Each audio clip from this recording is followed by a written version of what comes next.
네, 오늘 그 단연 화제는 그 윤석열 서울중앙지검장 인사였죠. 네네. 네, 뭐 돌아온 칼잡이, 화려한 복귀, 화려한 부활. 이 소식을 전하는 기사들의 그 제목이기도 한데요. 이 검찰에서 대표적으로 물을 먹던 그 인사의 그 화려한 복귀라는 점에서 이 같은 기사 제목 뭐 틀린 것은 아닌 것 같습니다. 이 대전 고검 평검사로 있었는데요. 이 고검의 그 평검사는 그 지검의 부장검사에 해당된다고 하죠. 예. 일약 그 서울중앙지검장으로 무려 그 2단계나 뛰어오른 그 파격 승진 인사이기도 했습니다. 화제의 그 뉴스가 되고 있는 그 윤석열 서울중앙지검장 파격 발탁 그 배경과 파장 짚어보도록 하겠습니다. 자, 어떤 점부터 한번 살펴볼까요? 네, 검찰 개혁과 검찰의 그 인적 쇄신을 위한 신의 한 수인가 이제 이런 평가가 가능할 것 같은데요. 네, 먼저 그 검찰 개혁의 그 상징적인 인물로 보자면 윤석열 그 지검장만한 인물이 없을 것 같습니다. 네, 박근혜 전 대통령 밑에서 이 박 전 대통령의 그 아킬레스건이었던 이제 그 국정원 대선 개입 여론조작 사건의 그 수사팀장이었고요. 이 정면 돌파를 시도를 했는데 이 원성은 전 국정원장이 이제 그 구속 수사를 그 주장하기도 했었죠. 그런데 결국은 이제 이 문제 때문에 이 최동욱 그 전 검찰총장 결국 그 낙마하고 말았고, 그러나 그 윤석열 당시 그 수사팀장은 그 끝까지 포기하지 않고 이제 그 보고도 하지 않고 서울지검장한테 이 영장을 끊어서 그 국정원 직원을 체포하고 또 압수수색을 했습니다. 네네. 결국 이 때문에 특별수사팀장에서 그 쫓겨났고 정직 1개월이라는 그 중징계까지 받기도 했었죠. 그런데 그 후에 이 국정감사 증인으로 출석을 해서 이 조영권 당시 그 서울중앙지검장의 그 외압이 있었다, 이렇게 아주 또 적나라하게 폭로를 했고, 이 외압의 실체에는 황교안 당시 법무장관도 포함된다, 이렇게 이야기까지 했습니다. 외압의 실체를 그 적나라하게 좀 폭로를 했는데요. 이 대표적인 그 특수통 수사이자 이 좌고우면하지 않고 또 그 외압이 굴하지 않고 포기하지 않는 이 강골 검사의 이미지라는 측면에서 봤을 때 이 검찰 개혁의 그 상징적인 인물이다, 이렇게 볼 수 있을 것 같고요. 또 그 인적 쇄신의 그 적임자라는 측면에서도 역시 좀 주목이 됩니다. 그 윤석열 그 중앙지검장은 그 지금 나이로는 그 57살이고요. 네. 이 김수남 전 검찰총장보다 나이로만 보면 한 살 적습니다. 그러나 사법연수원 기수로는 무려 한참 아래인데요. 이 김수남 전 검찰총장이 그 사법연수원 그 16기였던 반면에 윤석열 지검장은 23기입니다. 네. 그래서 지금 현재 그 서울중앙지검의 그 1차장, 2차장, 3차장이 있는데요. 이분들이 같이 그 동기이거나 아니면 다들 그 윗기수에 해당됩니다. 이 검찰은 이제 그 조직 생리상 이제 지검장이나 그 상사의 그 아랫기수가 오면은 뭐 동료 기수나 윗기수들은 다들 옷을 벗는 좀 관행들이 있어 왔었죠. 예. 이렇게 되면 뭐 일단 서울중앙지검을 비롯해서 상당히 그 인사였던 그 물갈이 불가피할 것으로 좀 예상이 되고 있죠. 앞서 화려한 부활이라고 말씀을 하셨는데 사실 그동안 뭐 좌천당하지 않았었습니까? 그렇습니다. 이 국정원 수사 그 대충 덮고 넘어가려는 그 검찰 수뇌부의 반기를 이제 정면으로 들었죠. 그래서 거기에 맞섰던 그 강골 검사 윤석열 지검장이기도 한데요. 사실 이제 이 때문에 지난 3년 동안 온갖 수모와 굴욕 또 보복 인상을 좀 당해야 했습니다. 2014년 1월 그 여주지청장에서 대구고검 평검사로 말하자면 강등해서 좀 발령이 났는데요. 그때까지만 하더라도 윤석열 그 여주지청장, 뭐 대검찰청 중앙수사 1과장, 서울중앙지검 특수일부장, 아주 그 요직을 두루 거쳤던 잘 나가던 인물이기도 했었죠. 그랬는데 2016년 1월, 그러니까 지난해 1월에 다시 대전고검 평검사로 발령이 납니다. 보통은 이제 그 지방고검에 한 2년 있으면 그 다음에는 다시 서울고검으로 발령이 났다가 또 한 2년 있다가 예, 지방으로 다시 2년을 내보내는데 계속 지방에서 지방으로 돌리는 인사는 거의 전례를 찾아볼 수 없을 정도의 분명한 이 보복성 인사였다고 합니다. 이제 그만둬라, 이렇게 분명한 신호를 보냈는데 그만두지 않았다고 하죠. 그리고 이게 뭐 분명한 뭐 또 이 번복이 인사이기도 했죠. 이 청와대나 그 상부의 지시를 듣지 않으면 어떻게 되는가? 이걸 이제 검사들한테 보여주는 이런 그 번복이 인사가 됐는데, 윤석열 지검장 도대체 어떻게 버텼을까 싶은데 두 가지 키워드가 있습니다. 하나는 그 검찰의 주변 지인들에게는 이런 말을 했다고 하네요. 이 국정원 대선 개입 사건 재판이 끝날 때까지 결코 검찰을 떠날 생각이 없다. 자기가 이 사건에 대해서는 좀 끝을 봐야겠다. 이런 이야기를 했다고 그러고요. 2013년 10월 국정감사장에서는 이런 말도 했습니다. 검찰 조직을 대단히 사랑한다. 당시 그 윤석열 그 여주시청장 이제 그 외압 사실을 그 국정감사장에서 폭로를 했는데 새누리당 의원들이 당신 도대체 그 조직을 배신하는 것 아니냐? 최동욱 전 검찰총장에게만 충성하는 것 아니냐? 이제 이렇게 그 다그치자 무슨 소리냐? 나는 그 사람에게 충성하지 않는다. 그러면서 한 말이었다고 하죠. 아주 대표적인 어록이죠, 사실은 이 말이. 네, 맞습니다. 앞서 먼저 검찰개혁의 적임자고 인적쇄신의 적임자 이렇게 평가를 했는데 또 다른 점이 있다면 어떤 걸 짚어볼 수 있을까요? 네, 박영수 특검 시즌 2일 수 있다. 이런 점인데요. 네, 그 국정농단 사건 그 박영수 특검이 그 지난해 이 수사팀장으로 이제 그 전격 발탁하지 않았습니까? 그러면서 윤석열 그 지검장 이제 그 수사 일선으로 좀 복귀할 수 있었는데요. 오늘 그 중앙지검장 임명 소식도 그 서울 서초구 그 D타워 그 특검 사무실에서 이 박영수 특검과 함께 이제 들었다고 하죠. 그래서 같이 걸어 나온 모습들이 이제 기자들에게 카메라에 이제 포착되기도 했는데 문재인 대통령 오늘 그 청와대 그 춘추관에서 이제 그 김희수 헌법재판관을 헌재 수장으로 내정한 데 대해서 이 직접 브리핑을 했는데요. 그 자리에서 그 윤석열 그 서울중앙지검장 인사에 대해서도 이제 그 설명을 했습니다. 네. 이렇게 설명을 했는데요. 현재 그 대한민국 검찰의 가장 중요한 현안은 역시 그 국정농단 사건에 대한 그 수사 그리고 또 공소유지라고 생각한다. 그 점을 확실하게 그 해낼 수 있는 그 책임자라고 판단을 했다. 이렇게 이야기를 했는데요. 네, 공소유지는 물론이고 이 박영수 특검이 미처 못 다했던 수사 적극할 수 있게 됐다고 볼 수 있지 않을까 이런 생각을 좀 해보게 되죠. 아무튼 이 회심의 인사이냐 뭐 이런 평가가 이제 상당히 많은 것 같은데요. 모든 것은 이제 또 그 양면성이 있는 것 아니겠습니까? 함께 짚어볼 수 있는 점이 있다면 뭘까요? 그렇죠. 사실 이 권력의 눈치를 보지 않는 검찰, 이 현존하는 권력에는 항상 좀 불편할 수밖에 없는 존재이고 상당히 위협적인 존재가 될 수도 있습니다. 특별검사를 그 정격 임명한 미국 법무부 그 부장관이나 이 당선된 그 대통령과 그 캠프의 그 러시아 연루 의혹을 그 집요하게 추적하고 있는 미국 FBI가 그 단적인 사례라고 볼 수도 있겠는데요. 그런 점에서 사실 그 검찰 개혁을 제대로 추진한다. 현재 그 집권 세력으로서는 상당히 어려운 일일 수 있습니다. 그리고 또 검찰을 역시 이 도구로 쓰고 싶은 이런 정치인 유혹을 좀 과감하게 좀 떨쳐내야 하는 일이기도 하고요. 앞서 말씀드린 그런 측면에서도 굉장한 좀 용기가 필요한 일인데 아무튼 윤석열 지검장으로 임명으로 대표되는 그 검찰 개혁, 인적 쇄신 어느 방향으로 갈지 좀 지켜봐야 될 것 같습니다. 아무튼 지금 뭐 말씀하신 그 길로 가고 있는 것 아니겠습니까? 맞습니다. 뭐 이어지는 이제 검찰총장 인사도 있어야 되고요. 법무부 장관이 인사도 누가 되는지 좀 지켜봐야 있어야 되겠죠. 되는데요. 그거 한번 좀 지켜보도록 하죠. 수고하셨습니다. 네, 고맙습니다. 네, 시사평론가 백병규 씨와 함께했습니다. 오늘 했던 뉴스 윤태곤 실장 어서 오십시오. 네, 안녕하세요. 윤석열 검사 서울중앙지검장 됐네요. 네, 맞습니다. 이게 지금 뭐 아주 화제입니다. 네. 윤석열 검사가 지금 대전고검 검사 신분이었어요. 예. 특검에 파견 나가 있었지만은 이전 정부에서 이제 불이익을 상당히 많이 받고 승진할 때가 됐고 중용될 거다 분명히 예. 다들 그렇게 보긴 했는데 예. 중앙지검장 이것은 뭐 한 몇 단계를 뛰어넘은 그렇죠. 인사입니다. 그 중앙지검장이 고검장급인데 그것까지 또 낮추면서 맞습니다. 승진시켰다면서요. 청와대가 이제 이번에 윤석열 검사를 승진시키면서 검사장급으로 환원시켰다 이렇게 밝혔어요. 하지만 그렇다 하더라도 옛날부터 초임 검사장이 가는 자리는 아니거든요.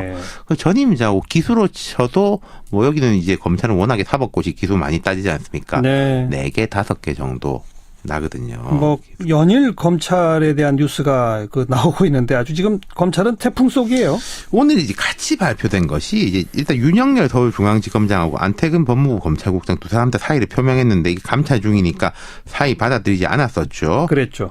근데 두 사람은 이제 고검 차장으로 좌천시켰습니다. 예. 그냥 있으라는 거예요. 대기 발령 비슷한 겁니다. 그렇죠. 예. 그렇죠.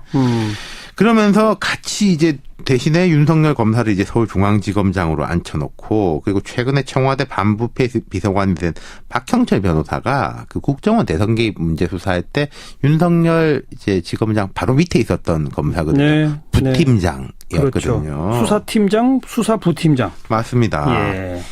이게 윤 지검장이 이제 신망이 높은 인물 맞습니다.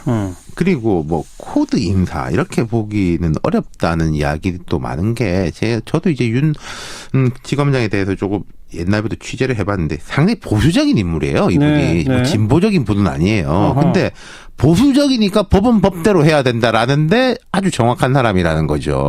예. 보수적이기 때문에. 예. 참여정부 때도 사실은 뭐 안희정, 강금원 이런 분들도 구속시킨 전력이 있어요. 아, 윤석열 당시 검사가? 네, 그때도 이제 특수부 검사였거든요. 아, 그렇군요. 예. 네. 그리고 또 흥미로운 게 하나가 있습니다. 이게 뭐죠? 그렇게 큰 사건은 아닌데 저는 이 사건이 계속 될지 아니면 취하가 될지 모르겠는데 그 송민순 전 장관에 대한 그 당시 민주당의 고발건이 있지 않습니까? 그 회고록에 대해서. 예. 그리고 이제 문준용 씨 특혜 의혹에 대한 상호 고발건 등 지금 서울중앙지검 공안 2부에 가 있어요. 아. 이게 지검장이 뭐 직접 뭐 어떻게 할 만한 사건들은 아닌데 예.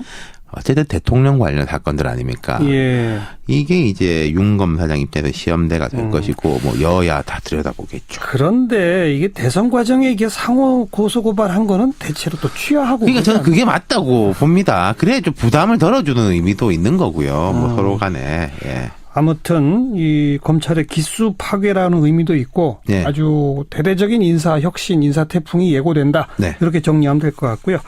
헌법재판소장에 김미수 헌법재판관을 지명했죠? 맞습니다. 지금 김희수 재판관은 헌법재판소장 대리예요. 대행을 하고 있죠. 대리라는 것은 지금 소장이 없기 때문에 제일 선임자라서 대행을 하고 있는데 김희수 재판관이 지금 현재 재판관 중에 가장 진보적으로 평가받는 인물입니다. 네. 예, 지난 2012년 9월에 이제 헌법재판관으로 임명돼가지고 임기 만료가 이제 내년 9월인데 그러면 지금의 관행대로 하면은 이게 1년 3개월 동안 재직하는 게 되는 거예요. 남은 헌법재판관 임기만큼만 맞습니다. 헌재 소장으로. 예. 이게 애매하게 된 게 그럼 그 이후에 또 헌법재판관 헌재 소장이 같냐 다르냐 임기는 어떻게 되느냐 이런 논란이 좀 있긴 있어요. 예. 과거에 유사 사례가 있고. 과거에 어떤 사례가 있었죠? 기억하실 텐데 이게 참여정부 때 노무현 대통령이 전효숙 당시 헌재 재판관을 헌재 소장으로 지명했습니다. 예. 그때 이제 자녀 임기만 할지 새로 6년을 할지 그 논란이 있었는데 그때는 이제 새로 6년짜리를 한 거예요. 청와대가 그 이전에 대법원하고 이제 뭐 헌재 의견을 조회해가지고 임기 6년이 맞다. 대신에 이제 이른바 TO를 하나 빼고 새 TO를 넣는 거죠. 네. 그렇게 한 것이었는데 한나라당이 이제 강력하게 인사청문회 때 이것은 아니다. 법의 이제 규정에 어긋나는 거다. 예. 뭐 헌법 정신에 틀린다라고 해서 이게 아주 오래 끌고 가다가 결국 이제 전효숙 당시 이 헌법재판소장 내정자가 사퇴를 하면서 정리가 된 게 있습니다. 근데 지금 그럼 이번에는 어떻게 되는 거냐? 그러니까 현재 문 대통령은 이 6년짜리로 한 거 아닙니다. 1년 3개월 요 자녀 임기에 대한 헌법재판소장으로 하는 거고 네. 그럼 나머지 이제 헌법재판관 자리들을 이제 따로 또 하겠죠. 그게 뭐 대통령 추천, 뭐 국회 추천 이렇게 나뉘지 않습니까? 그렇죠. 그래서 오늘 이제 기자들이 이제 질문을 했어요. 대통령한테. 대통령이 이거 직접 브리핑했거든요. 그렇죠. 네.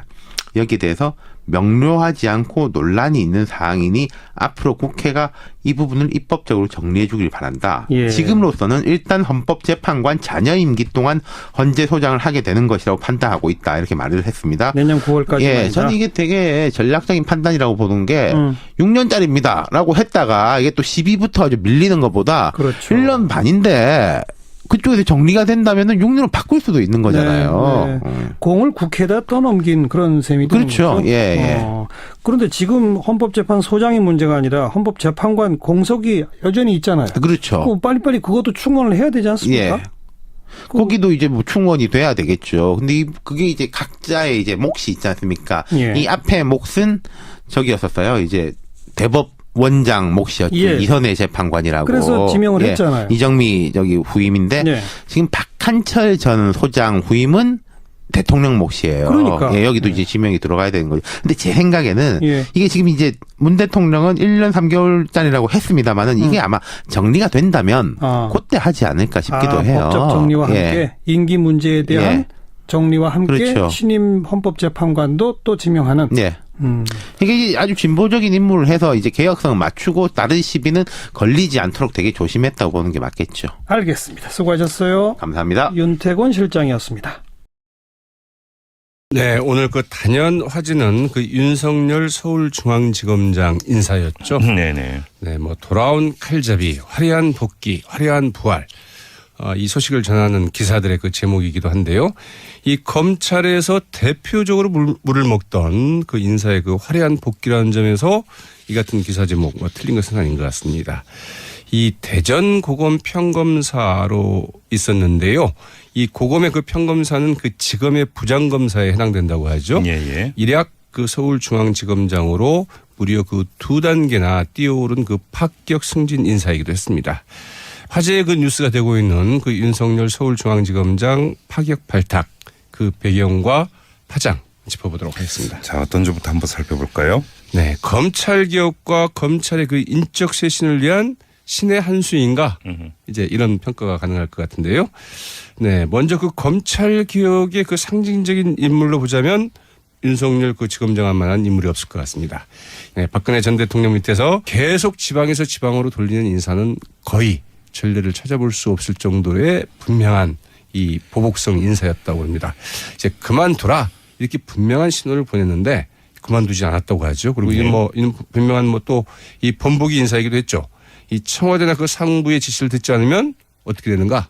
이걸 이제 검사들한테 보여주는 이런 그 번복이 인사가 됐는데 윤석열 지검장 도대체 어떻게 버텼을까 싶은데 두 가지 키워드가 있습니다.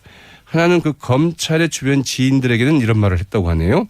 이 국정원 대선 개입 사건 재판이 끝날 때까지 결코 검찰을 떠날 생각이 없다. 자기가 이 사건에 대해서는 좀 끝을 봐야겠다. 이런 이야기를 했다고 그러고요. 2013년 10월 국정감사장에서는 이런 말도 했습니다. 검찰 조직을 대단히 사랑한다. 당시 그 윤석열 그 여주지청장 이제 그 외압 사실을 그 국정감사장에서 폭로를 했는데 새누리당 의원들이 당신 도대체 그 조직을 배신하는 것 아니냐? 최동욱 전 검찰총장에게만 충성하지 않고 포기하지 않는 이 강골 검사의 이미지라는 측면에서 봤을 때 이 검찰 개혁의 그 상징적인 인물이다. 이렇게 볼 수 있을 것 같고요. 또 그 인적 쇄신의 그 적임자라는 측면에서도 역시 좀 주목이 됩니다. 그 윤석열 그 중앙지검장은 그 지금 나이로는 그 57살이고요. 네. 이 김수남 전 검찰총장보다 나이로만 보면 한 살 적습니다. 그러나 사법연수원 기수로는 무려 한참 아래인데요. 이 김수남 전 검찰총장이 그 사법연수원 그 16기였던 반면에 윤석열 지검장은 23기입니다. 네. 그래서 지금 현재 그 서울중앙지검의 그 1차장, 2차장, 3차장이 있는데요. 이분들이 같이 그 동기이거나 아니면 다들 그 윗기수에 해당됩니다.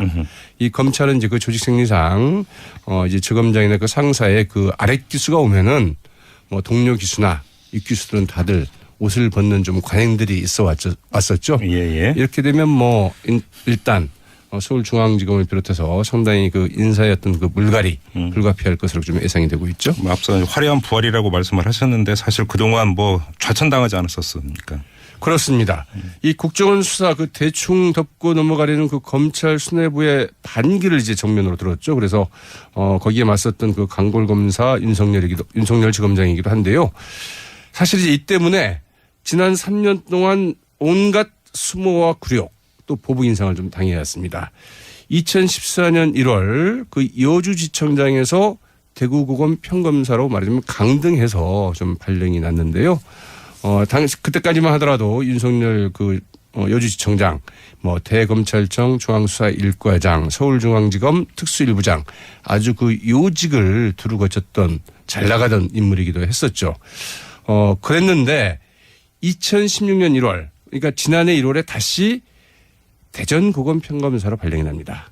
보통은 이제 그 지방고검에 한 2년 있으면 그 다음에는 다시 서울고검으로 발령이 났다가 또 한 2년 있다가 예. 지방으로 다시 2년을 내보내는데 이 박 전 대통령의 그 아킬레스건이었던 이제 그 국정원 대선 개입 여론조작 사건의 그 수사팀장이었고요.